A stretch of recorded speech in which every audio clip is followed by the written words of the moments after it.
ഞാൻ കാനഡയിൽ മാത്രം കണ്ട ഒരു നമ്മളെ പെഡസ്ട്രിയൽ ക്രോസിങ്ങിൻ്റെ ഒരു സംഗതിയാണ് കേട്ടോ അറിയിക്കുന്നത്.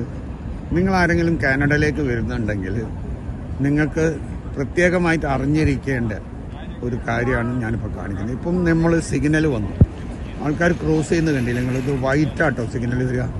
സാധാരണ നമുക്ക് പച്ച അല്ലേ വരിക, ഗ്രീൻ അല്ലേ വരിക, പകരം ഇത് ഫുള്ള് വൈറ്റിലാണ് നമുക്ക് പെഡസ്ട്രിയൽ ക്രോസിനുള്ള സൗകര്യം സിഗ്നലായിട്ട് വരുന്നത് കേട്ടോ. ഇത് കഴിഞ്ഞു കഴിഞ്ഞാൽ വൈറ്റ് വരും, അത് കഴിഞ്ഞിട്ട് പിന്നെ നമുക്ക് ക്രോസ് ചെയ്യാനുള്ള ലാസ്റ്റ് ഒരു ഇൻഫർമേഷൻസ് ഉണ്ട് കേട്ടോ.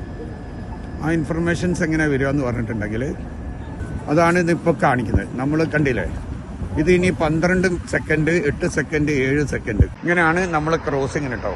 വൈറ്റ് കഴിഞ്ഞ് കഴിഞ്ഞാൽ പിന്നെ നമ്മളെ ഓറഞ്ചിൽ 12, 15, 20 സെക്കൻഡ് കാണിക്കും. ആ സെക്കൻഡിനുള്ളിൽ നമ്മൾ കയറി കഴിഞ്ഞാൽ ക്രോസ് ചെയ്ത് അവസാനിപ്പിച്ചോളണം. അതാണ് 2 രീതിയിലുള്ള സിഗ്നൽസാണ് നമുക്ക് ക്രോസിങ്ങിന് വേണ്ടി സിഗ്നൽ ഉള്ളത് കേട്ടോ. Canada Toronto.